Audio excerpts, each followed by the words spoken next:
حليب عزوز بالفراولة والموز. فاكر انت اعلان دانا او دانيا؟ دانيا اللي كانت بتقع بتقول يلا بينا. صراحة مش فاكر الإعلان، بس يعني هو كان حاجة شبه، بس فجالي النوستالجيا بقى وقلت لا، ده أنا لازم أعمل اللي هو أتكلم عن حليب عزوز بالفراولة والموز.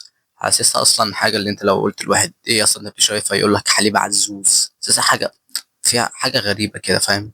أكيد مش هتكون أغرب من اللي أنت قاعد بتسمعه دلوقتي أو بتتفرج عليه، يعني اللي هو حرفيا يعني مش فاهم. أنا واحد لسه مخلص جيم يعني، بس صدقني ده أو ويتر بنت إني مثلا لو كان ما يعرفش الكاركتر ليه مش بيضحك، يعني هو تقريبا مسيستم نفسه على وضع الغضب أو الوضع العادي بقى. أنا المفروض أبص للكاميرا، أوكي أهو.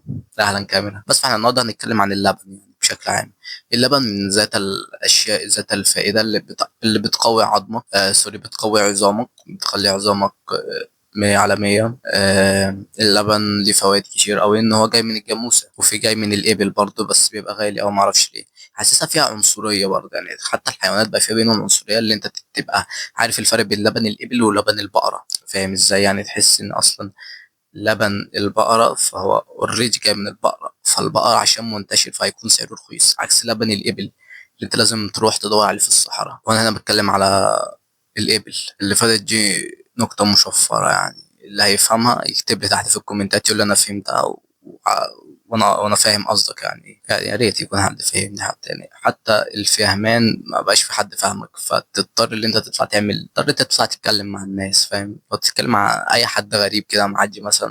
لو حد دخل على الفيديو دوت أو السلسلة ديت، ما أصلا اللي هو انت بتقدم شيء بس مش عارف تجمله. انا اوريدي بحاول اقدم شيء نافع، بس هل الناس عارفه ان ده شيء نافع؟ لا. ودي ظاهره منتشره عندنا قوي في مصر، اللي احنا بنشوف الشيء النافع وبنفشله.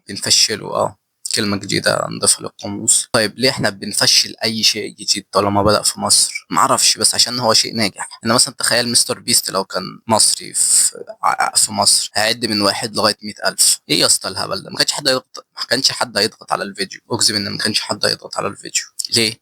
عشان يا اسطى انت بتعد من واحد ل100,000، عكس مثلا ما انا اضحك عليك واقول لك تعالى اما اغير حياتك في يوم واحد. انت يا اسطى هتغير لي حياتي في يوم واحد؟ يا اسطى انت عارف انت بتقول ايه؟ طيب انت لو قد كلامك، طب ما تغير حياتك للافضل. انا عايز اشوف حياتك بتتغير للافضل. انا عايز اعرف انت ليه ما بقتش شغال بشهادتك. يا اسطى في حاجات كتير قوي في دماغي. يا اسطى انت مش فاهمني. يا اسطى انت بتضحك عليا. يا اسطى انت الكليك بيت واخدك مني. يا اسطى فاهم؟ فاللي هو في حاجه غريبه، بس انا مش قادر اوصل لها.